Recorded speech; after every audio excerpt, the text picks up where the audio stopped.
Friends, welcome back to my channel. आज हम ऊष्मा और ताप के बारे में जानेंगे, जो कि railway NTPC group D SSC में इससे क्वेश्चन देखने को मिलते हैं। तो अब शुरू करते हैं। ऊष्मा क्या होती है? ऊष्मा जिसके कारण हमें वस्तु गर्म और ठंडी महसूस होती है, उसे कहते हैं हम क्या? ऊष्मा। पदार्थ में वो ऊष्मा रहेगी, इसी वजह से हमें वस्तु ठंडी और गर्म महसूस होती है। ऊष्मा एक प्रकार की ऊर्जा का रूप है। वस्तु में निहित ऊष्मा उस वस्तु के द्रव्यमान और ताप पर डिपेंड करती है। वस्तु के द्रव्यमान पर और वस्तु के ताप पर, कि उसमें कितनी ऊष्मा रहेगी। ऊष्मा ऊर्जा का ही एक रूप है।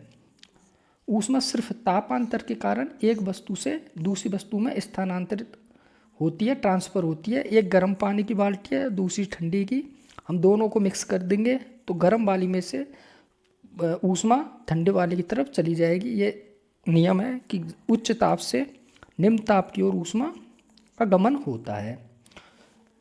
पदार्थों में ऊष्मा कैसे उत्पन्न हुई? पदार्थों अणु और परमाणुओं के बने होते हैं, जिनका द्रव्यमान और ऊर्जा होती है। अणु और परमाणुओं की ऊर्जा के कारण ये मूवमेंट करते हैं, तो इनमें गतिज ऊर्जा आ जाती है। क्यों? क्योंकि अणुओं की गति के कारण। अब गति के कारण आइए तो गतिज ऊर्जा है, तो एक अणु के पास 12 mv² गतिज ऊर्जा रहेगी। अब हम ऊष्मा की यूनिट के बारे में जानेंगे। ऊष्मा की एसआई यूनिट है जूल और सीजीएस यूनिट है कैलोरी। कार्य और ऊष्मा का एक ही मात्रक है, जूल। अगर हम ऊष्मा को कार्य के फॉर्म में लिखते हैं तो बल इंटू विस्थापन, तो बल क्या होता है? F बराबर ma kg। त्वरण क्या होगा? मीटर प्रति सेकंड स्क्वायर। तो ये यहाँ लिख दिया kg into meter upon second square multiply meter से। तो ये हो गया kg into meter square upon second square. बीमा लिखी m1L2 T-2। एक कैलोरी का मान होता है जूल के रेस्पेक्ट में 4.2, लमसम 4.186 जूल अपॉन कैलोरी। ये जूल एक नियतांक है, जिसे हम ऊष्मा का यांत्रिक तुल्यांक भी कहते हैं।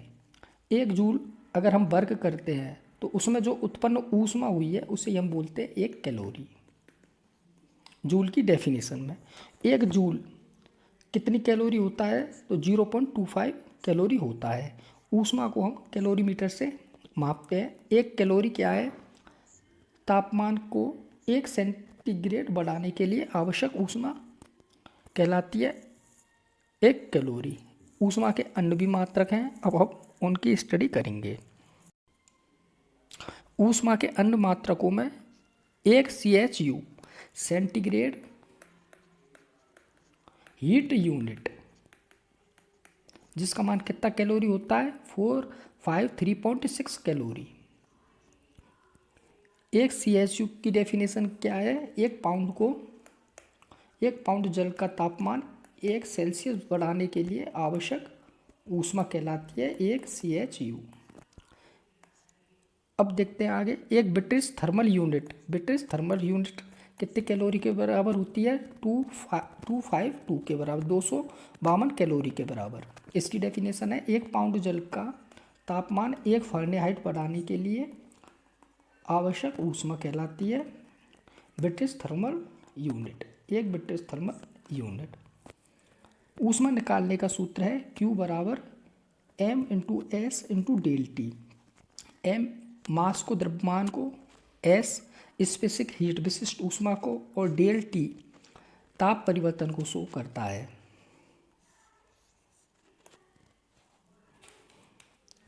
गुप्त ऊष्मा अवस्था परिवर्तन के दौरान मुक्त ऊर्जा को उस पदार्थ की गुप्त ऊष्मा कहेंगे। अवस्था परिवर्तन के दौरान मुक्त ऊष्मा को उस पदार्थ की क्या कहेंगे? गुप्त ऊष्मा। जैसे द्रव्य से गैस बनते समय मुक्त हुई ऊष्मा क्या कहलाती है? गुप्त ऊष्मा। जैसे द्रव्य है जिसका टेम्परेचर है 90 सेल्सियस, उसको अपने किस में कन्वर्ट किया? 100 सेल्सियस टेम्परेचर तक। तो जल का मास, द्रव्यमान कितना है? 100 ग्राम है। तो गुप्त ऊष्मा कितनी हुई? तो Q बराबर m। Into S into del t. Mass हमें गिवन है 100। एस स्पेसिफिक हीट जल की कितनी होती है 4.18 इंटू 10। टेम्परेचर 10 का ही डिफरेंस आया तो गुप्त ऊष्मा कैलकुलेट की कितनी आई 4180 हमें प्राप्त हुई है। CGS पद्धति में जल की विशिष्ट ऊष्मा 4.18 कैलोरी अपॉन ग्राम सेल्सियस है और SI पद्धति में 4200 जूल अपॉन किग्रा मल्टीप्लाई केल्विन होती है। जल की विशिष्ट ऊष्मा, गैसों में सबसे ज़्यादा विशिष्ट ऊष्मा किसकी रहेगी हाइड्रोजन की, और सबसे जनरली सबसे ज़्यादा गुप्त ऊष्मा किसकी है वाष्प की, भाप की होती है, भाप की होती है।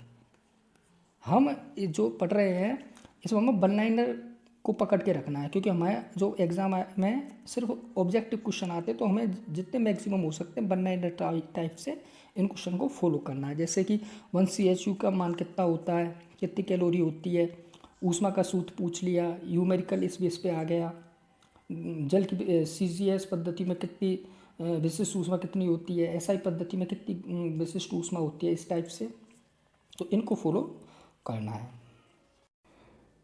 संवेदनशील ऊष्मा, किसी पदार्थ के अंदर निहित ऊष्मा को उस पदार्थ की संवेदनशील ऊष्मा कहते हैं।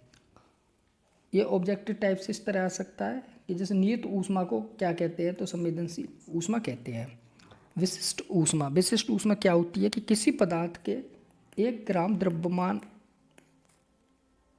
का ताप 1 डिग्री सेल्सियस बढ़ाने के लिए आवश्यक ऊष्मा की मात्रा क्या कहलाती है विशिष्ट ऊष्मा कहलाती है। गैसों की विशिष्ट ऊष्मा द्रव्यों की विशिष्ट ऊष्मा से कितनी होगी अधिक होती है, गैसों की अधिक होती है। तो अब विशिष्ट ऊष्मा का ऐसा ही मात्रक देखते हैं, किलोग्राम इनवर्स और केल्विन इनवर्स है। बर्फ की विशिष्ट ऊष्मा धारिता कितनी है तो 0.5 कैलोरी अपॉन ग्राम सेल्सियस होती है। जल की विशिष्ट ऊष्मा हमने पढ़ाई था SI पद्धति में कितनी है तो 4200 जूल अपॉन किग्रा इंटू केल्विन। अब ऊष्मा विशिष्ट ऊष्मा कैसे निकालेंगे, M into S into del T. तो विशिष्ट ऊष्मा को धर लिया, पक्षांतरण किया तो ये M और डेल टी अपॉन में आ गया। कार्य का मात्रक क्या है जूल, हीट का भी joule, M kg, del T को अपने केल्विन से लिखा। अब जूल, जूल के लिए देखते हैं जैसे कार्य है तो बल इंटू जूल है, बल इंटू विस्थापन, तो विस्थापन को हम लिखेंगे M और बल को क्या लिखेंगे F बराबर ma। M को लिखा kg, A को त्वरण को लिखा मीटर अपॉन सेकंड स्क्वायर, ये हो गया M। विस्थापन अपॉन में हमारे पास गिवन है मास द्रव्यमान मल्टीप्लाई में डेल टी यानी केल्विन ये वाला, तो केल्विन लिख दिया। अब हमने केजी से केजी को कट किया और ये M है तो ये M इससे मल्टीप्लाई हुआ तो कितना हो गया मीटर, मीटर स्क्वायर हो गया, ठीक है। और अपॉन में क्या चल रहा है अपने सेकंड और केल्विन, ये लिख देते हैं यहाँ पे, ये केल्विन लिख दिया। तो अब इसकी बीमा लिखेंगे तो लेंथ हमें M स्क्वायर गिवन है जो ऊपर की तरफ है तो L2 लिखा, सेकंड अपॉन में तो भाग में क्या होगा घाटे घटती हैं तो ये ऊपर जाएगा तो T-2 हो गया और केल्विन 1 हो गया। तो इस विशिष्ट ऊष्मा की बीमा क्या हुई L2 और T-2 और केल्विन इनवर्स हुई, 1 - 1 हुई। अब आगे देखते हैं ऊष्मीय प्रसार, ऊष्मा के कारण पदार्थों का फैल जाना ये कहलाता है क्या ऊष्मीय प्रसार। अब ये किस तरीके से होता है, एक तो लेंथ में होगा जिसे हम अल्फा से डिनोट कर रहे हैं, एक क्षेत्रफल में होगा जैसे बीटा से, और आयतन में होगा जैसे गामा से। तो लेंथ एक होती है भुजा, क्षेत्रफल में 2 भुजा आती है तो इसे हम 2 से डिनोट कर रहे हैं, और आयतन में 3 भुजा आती है तो इसे हम 3 से डिनोट कर रहे हैं। तो ये लंबाई का गुणांक हो गया अल्फा। बीटा क्या हो गया, क्षेत्रफल का गुणांक, और बी या गामा, गामा है ये, वॉल्यूम नहीं है, तो ये हो गया आयतन का गुणांक। कौन सा, वृद्धि गुणांक, क्योंकि प्रसार से क्या होगा, इनके लंबाई, क्षेत्र और आयतन में वृद्धि होगी। अब जल को 0 सेल्सियस से 4 सेल्सियस तक गर्म करने पर आयतन घटता है, और 4 सेल्सियस के बाद आयतन बढ़ने लगता है। तो 4 सेल्सियस पर जल का घनत्व तो मैक्सिमम होगा, तो फिर आयतन जल का मिनिमम होगा। कितनी डिग्री पे, तो 4 डिग्री सेल्सियस पे कितना होगा, मिनिमम होगा आयतन, और मैक्सिमम क्या होगा, जल का घनत्व 4 डिग्री सेल्सियस पर। सभी द्रव्यों को गर्म करने पर आयतन बढ़ता है, लेकिन जल अपवाद है। क्यों, क्योंकि इसका आयतन घट रहा था। ओके, अब आगे बात करते हैं।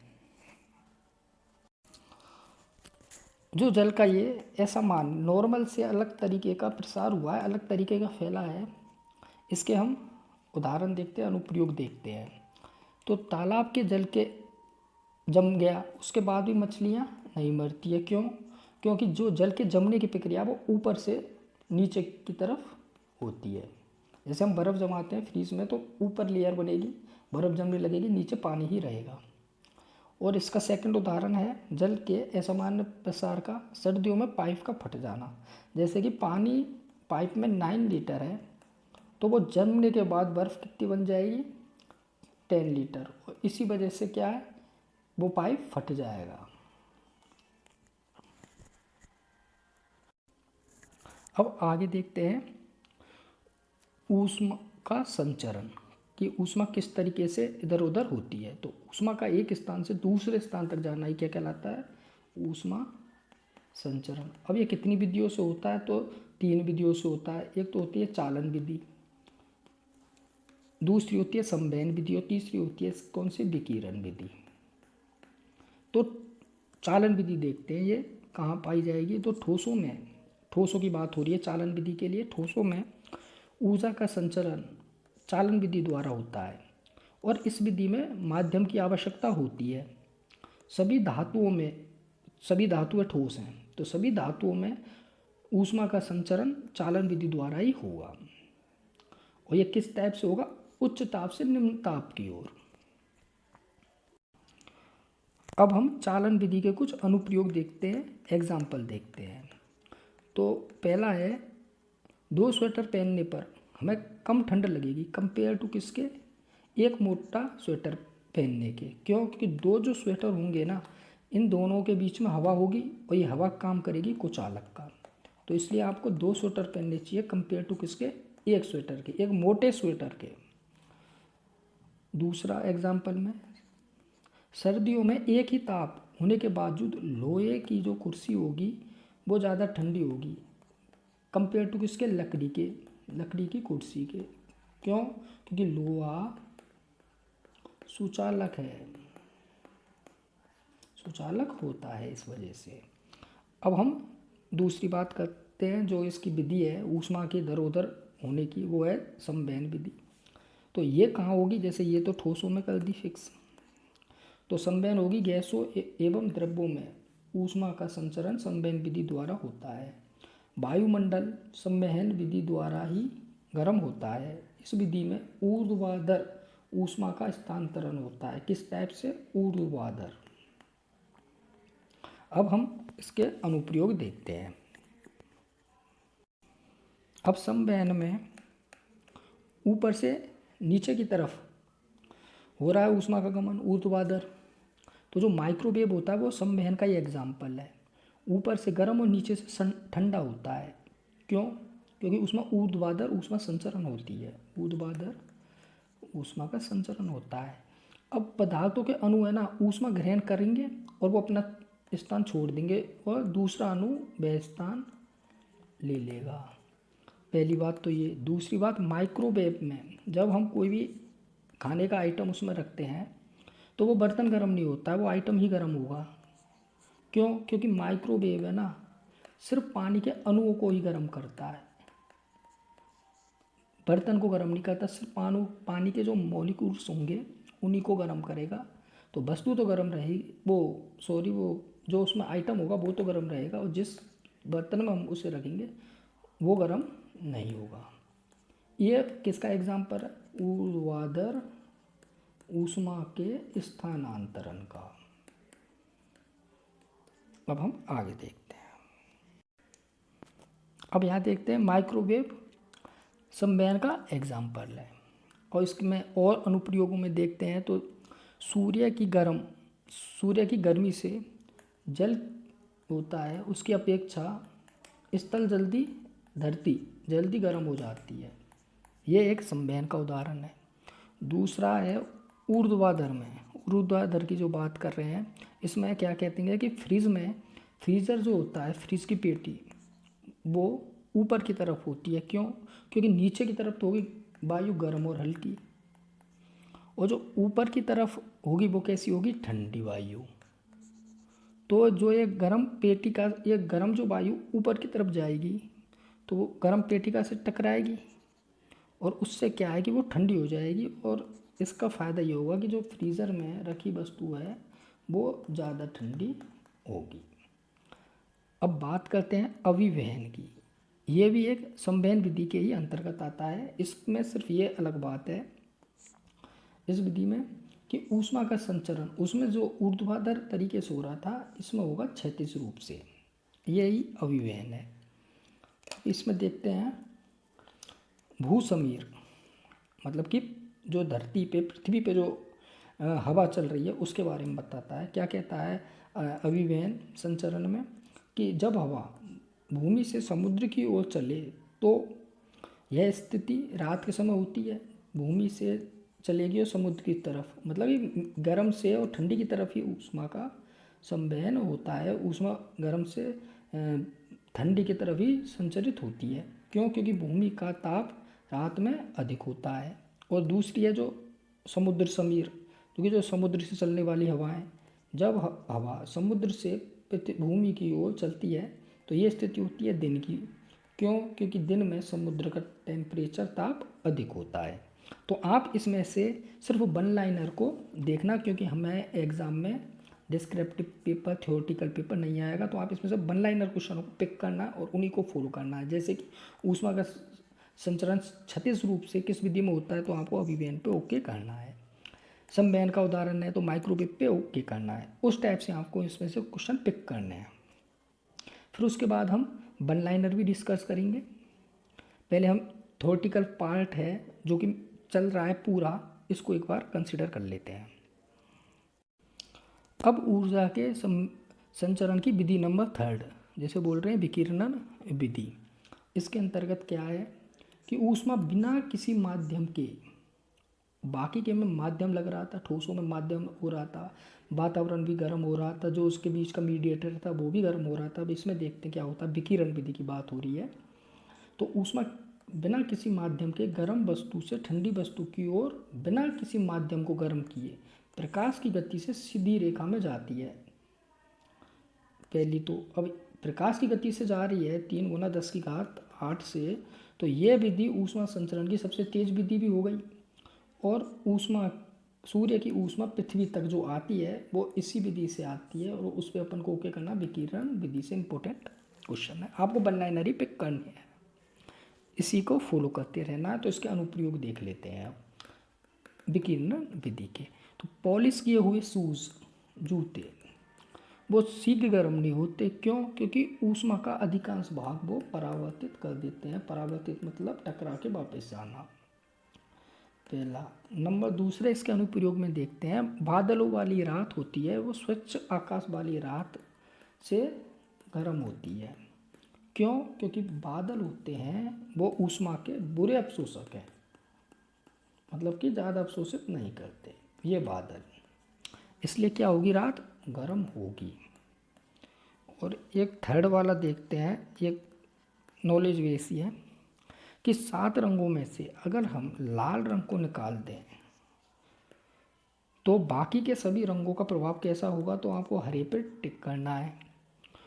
अब ये बात हो गई, अगर हम लाल गेंद को गर्म कर अंधेरे में रख दें तो वो किस टाइप की दिखाई देगी? तो वो दिखाई देगी आपको हरी, ग्रीन दिखाई देगी। और अगर हम हरे को गर्म करके रखेंगे तो वो किस टाइप की दिखाई देगी? लाल दिखाई देगी। अगर आपको चैनल पसंद आ रहा है, वीडियो पसंद आ रही है, मज़ा आ रहा है, तो आप वीडियो को लाइक करें, शेयर करें और कमेंट भी करें। अब आगे, न्यूटन का शीतलन का नियम क्या है कि वस्तु जैसे जैसे ठंडी होती जाती है उसके ठंडे होने की दर कम होती जाती है। ये बात कही न्यूटन के शीतलन नियम ने, उसका कथन है ये। किरचॉफ का नियम क्या कहता है कि अच्छे अवशोषक ही अच्छे उत्सर्जक हो सकते हैं। जो ज़्यादा ग्रहण कर सकता है वो ही ज़्यादा आपको रिफ्लेक्ट कर सकता है, वापस दे सकता है। कैसे? तो समान ताप पर काली और सफ़ेद वस्तु को गर्म करें तो काली अधिक चमकेगी। क्यों? क्योंकि ये फर्स्ट वाली लाइन, अच्छे अवशोषक हैं, जो अच्छे एब्जॉर्ब कर रहे हैं वो ही ज़्यादा आपको उत्सर्जक हो सकते हैं, इस वजह से। तो रेगिस्तान के दिन में बहुत गर्म, रात में ठंडा होता है। क्यों?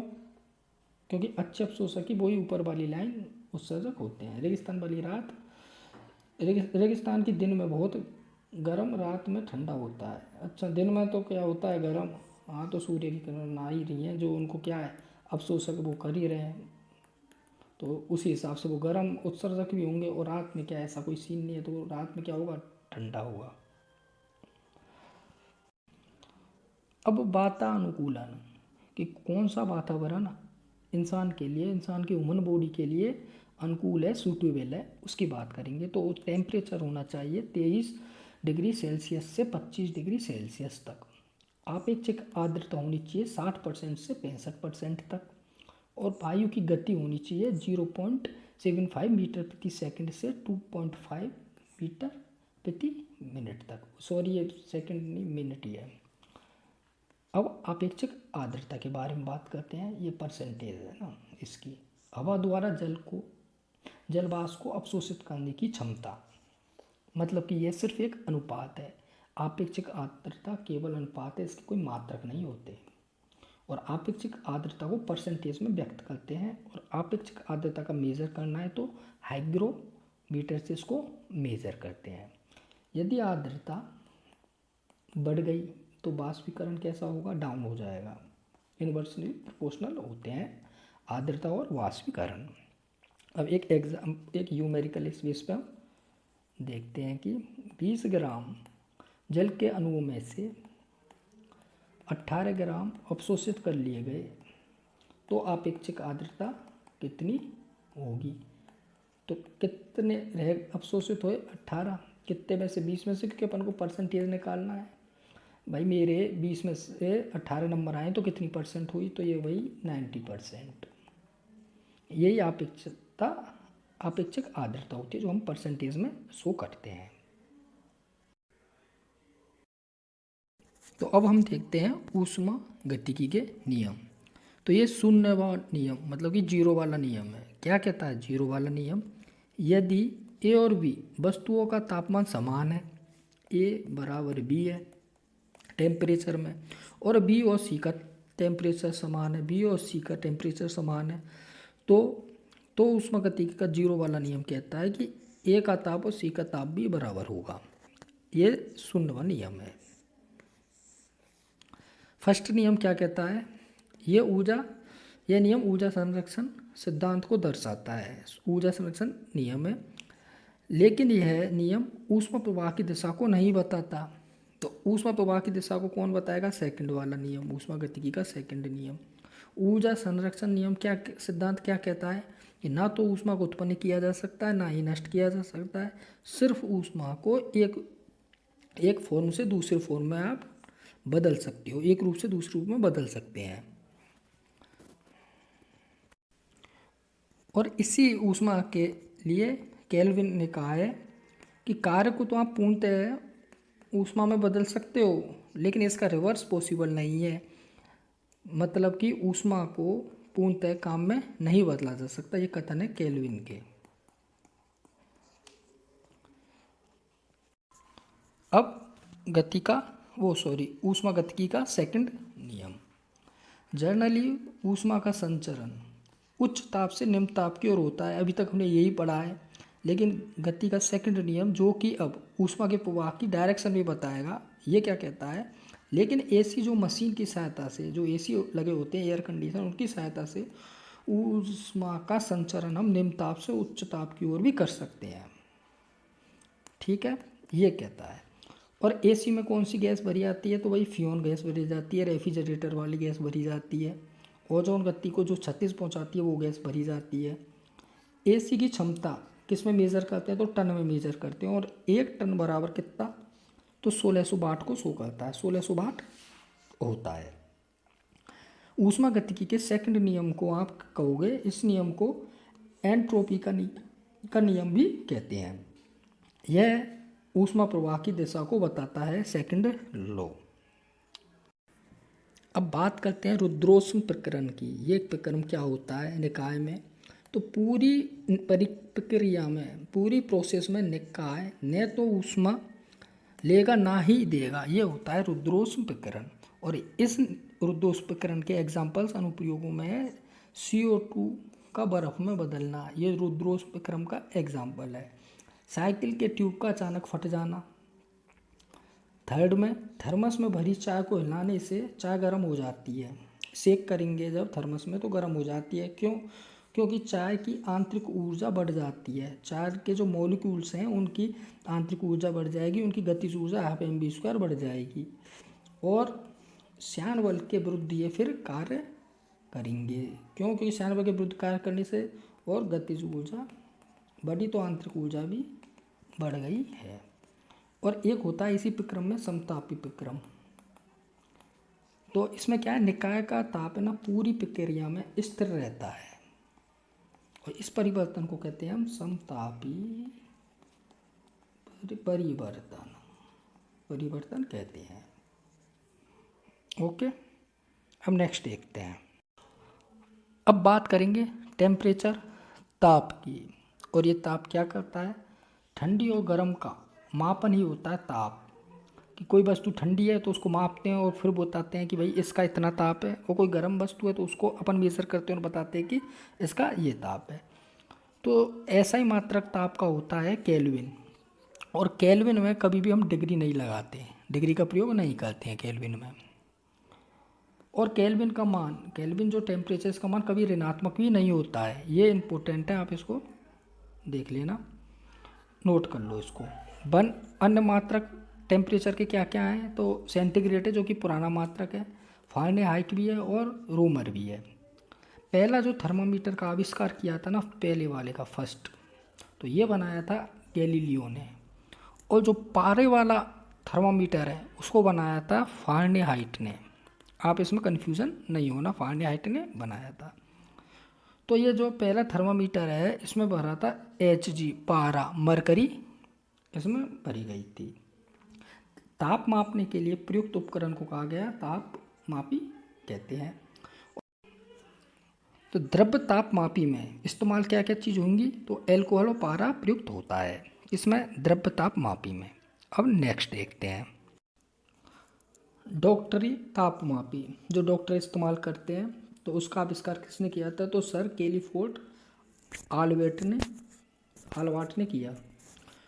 ये कितना टेम्परेचर को शो करता है, तो 35 डिग्री सेल्सियस से 45 डिग्री सेल्सियस, और फ़ारेनहाइट में 95 डिग्री फ़ारेनहाइट से 110 फ़ारेनहाइट तक शो करता है। हाइड्रोजन गैस तापमापी कितने डिग्री के टेम्परेचर को मेजर करेगा, तो 500 डिग्री सेल्सियस तक के टेम्परेचर को हाइड्रोजन गैस तापमापी मेजर करता है।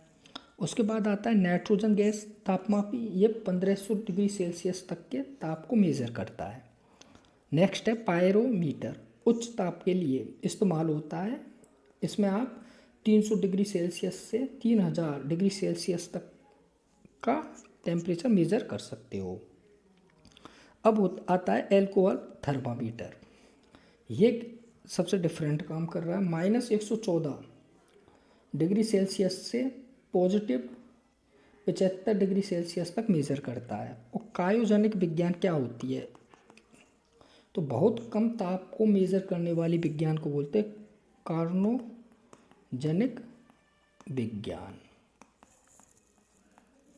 अब आगे देखते हैं। ताप युग्म तापमापी ये किस सीबेक प्रभाव पर आधारित है। तो इससे टेम्परेचर कितना मेजर होता है, तो 200 डिग्री सेल्सियस से। तो ताप युग्म तापमापी हो गया। पूर्ण विकिरण उतापमापी ये क्या काम आता है, तो ऊंचे और दूर स्थित वस्तु का तापमान मेजर करते हैं इससे, जैसे कि सूर्य का ताप मेजर करने में काम आता है। पूर्ण विकिरण उतापमापी किस सिद्धांत पर काम करता है, तो स्टीफन नियम पर काम करता है। अब देखते हैं हम परम शून्य ताप क्या होता है। परम शून्य ताप कि अधिकतम ताप की सीमा नहीं होती कि कितना भी टेम्परेचर हो सकता है किसी भी चीज़ का, परंतु निम्नतम ताप की सीमा होती है कि इससे कम तो टेम्परेचर नहीं होगा। तो किसी वस्तु का ताप -273 डिग्री सेल्सियस से कम नहीं हो सकता। इस या मतलब -273 डिग्री सेल्सियस तक तो हो सकता है, लेकिन इससे कम नहीं हो सकता। और इसी पॉइंट को, इसी बिंदु को कहते हैं हम परम शून्य ताप, और जिसे हम मेज़र करते हैं केल्विन से। तो परम शून्य ताप को डिनोट करेंगे 0 के या -273 डिग्री सेल्सियस से डिनोट करते हैं। अब ताप के पैमाने 4 हैं। सेल्सियस पैमाना, फ़ारेनहाइट पैमाना, रोमर पैमाना और डी है हमारा केल्विन पैमाना। तो इनमें ये पैमानों में कहाँ से कहाँ तक स्टार्ट होता है, तो सेल्सियस में 0 डिग्री सेल्सियस से 100, इसमें 100 भाग होते हैं। फ़ारेनहाइट में इसी तरीके से 32 डिग्री फ़ारेनहाइट से 212 डिग्री फ़ारेनहाइट तक, इसमें होते हैं 180 भाग। रोमर में 0 डिग्री रोमर से 80 डिग्री रोमर तक इसमें होते हैं 80 भाग, इसमें 180 होते, ठीक है। केल्विन पैमाने में इसमें होता है 273 केल्विन से 373 केल्विन, इसमें होते हैं 100 भाग। इसमें डिग्री नहीं होता, केल्विन में डिग्री का प्रयोग हम नहीं करते हैं। तो अब इसे किस तरीके से सबको अगर हमें इक्वल में रखना है तो कैसे रखेंगे। C4 Celsius, F4 Fahrenheit, R4 रोमर और K4 केल्विन। तो मिनिमम टेम्परेचर को यहाँ पे ले रहे हैं, जैसे C-0 ले लिया, और यहाँ पे कितना लिया, इसके भाग 100 भाग। ऐसे फ़ारेनहाइट में F-32/180 ले लिया, रोमर में R-0.80 भाग ले लिया, और केल्विन में K-273/100 भाग ले लिया। अब हम इसे 20 से डिवाइड करेंगे, 20 का भाग देंगे, नीचे बराबर में कट जाएंगे। 20 का भाग दिया तो ये आया C/0 का कोई मतलब नहीं है, क्योंकि अगर किसी चीज़ में से 0 घटाएंगे तो कुछ नहीं घटा है।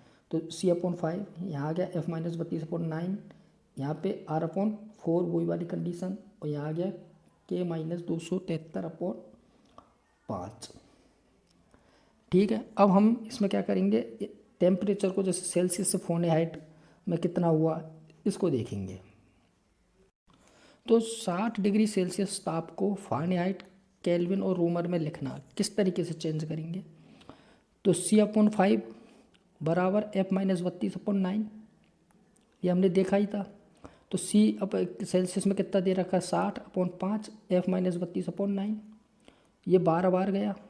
तो यहाँ इसको मल्टीप्लाई किया तो कितना है 108, तो 108 बराबर F-32, तो कितना आया 140 फ़ारेनहाइट। ठीक है, ऐसे चेंज करते हैं। अब केल्विन में चेंज करना है, तो केल्विन में क्या करेंगे, 273 + 60 कर देंगे। कैसे, तो ये तो कैसे चेंज करेंगे डिग्री सेल्सियस से केल्विन में, तो क्या होता है C/5 बराबर K-273/5। अब ये 5 से 5 गया तो क्या बचा, C बराबर K-273। यहाँ वैल्यू 60 है, ये माइनस का इधर आएगा प्लस का हो जाएगा, तो यही वाली बात आ गई। और इसका टोटल किया तो कितना आया 333 केल्विन। ठीक है। अब बात करते हैं रोमर में किस तरीके से चेंज करेंगे। C/5 बराबर R/4, तो C की वैल्यू लिख दी हमने 60/5, R/4, ये 12 बार गया तो 12 चौका 48, तो 48 डिग्री रोमर हो गया। इस तरीके से हम ताप को डिग्री सेल्सियस को किसी में आगे पीछे किसी कोई भी तरीके से हम इस्तेमाल कर सकते हैं। बस आपको फॉर्मूला जो ये सूत्र है इनको याद रखना है और एग्जाम में इस टाइप के क्वेश्चन भी आते हैं। अब हम डिग्री सेल्सियस, फ़ारेनहाइट और केल्विन टेम्परेचर देखते हैं कि जल कितने पे जमता है, कमरे का टेम्परेचर, रूम टेम्परेचर कितना होता है, बॉडी का कितना होता है, जल उबलता कितने पे है। तो अब बात करते हैं सेल्सियस की, तो ये 0 पे जल जम जाएगा। कमरे का temperature lump sum 27 degree Celsius, body का 37 डिग्री सेल्सियस और जल का उबलना 100 पे। इसी तरीके से फ़ारेनहाइट है, कितने पे जमेगा, 32 पर। कमरे का ताप कितना, 80.6, शरीर का बॉडी का ताप कितना रहेगा, 98.6 और जल का उबलना 212। केल्विन में 273, 300, 310 और 373। तो जो ये नीचे की जल का जमना है तो ये इन तीनों की प्रारंभिक वैल्यू है, फर्स्ट वैल्यू है, और जल का उबलना है ये तीनों की लास्ट वैल्यू है। ये आपने फॉर्मूले में देखा होगा। और इनको देखो, जैसे ये 0 है, ये 32, तो किस तरीके से आया, तो आप इन्हें फॉर्मूले में देख सकते हो। ठीक है, जैसे कि अपन बात, अब हम इनको चेंज करना, अभी हमने सी के लिया था। अगर सेल्सियस 27 है, जैसे कि C/5 बराबर F-32/9 के, तो C बराबर 27 है, इसको अपन मल्टीप्लाई करेंगे और फिर 5 का भाग देंगे। ठीक है, तो मैं क्या इस कैलकुलेशन से प्राप्त होगा 48.6, ये माइनस का इधर जाके प्लस का होगा, तो ये 32, तो कितना है आपका 80.6, जो कि आपका यहाँ है। तो उन्हीं जो फॉर्मूले है ना, उन्हीं से ये सेट हो जाता है। आपको ये तो प्रारंभिक वाले और लास्ट के तो याद रहेंगे, और इन्हें भी याद ही रखें कि कमरे का टेम्परेचर फ़ारेनहाइट में कितना होता है, फ़ारेनहाइट में बॉडी का टेम्परेचर कितना होता है, तो 98.6 होता है। अब ये नोट देख लेते हैं क्या कहता है ये नोट, कि -40 पर सेल्सियस और फ़ारेनहाइट का मान बराबर होता है। ये इंपॉर्टेंट क्वेश्चन है, आप इसे याद रखें। -40 डिग्री पर सेल्सियस और फ़ारेनहाइट का टेम्परेचर समान रहता है। तो अगर आपको वीडियो पसंद आई हो तो चैनल को लाइक करें, शेयर करें और सब्सक्राइब करें। और ये हो गया भाई साहब आपका, थैंक यू।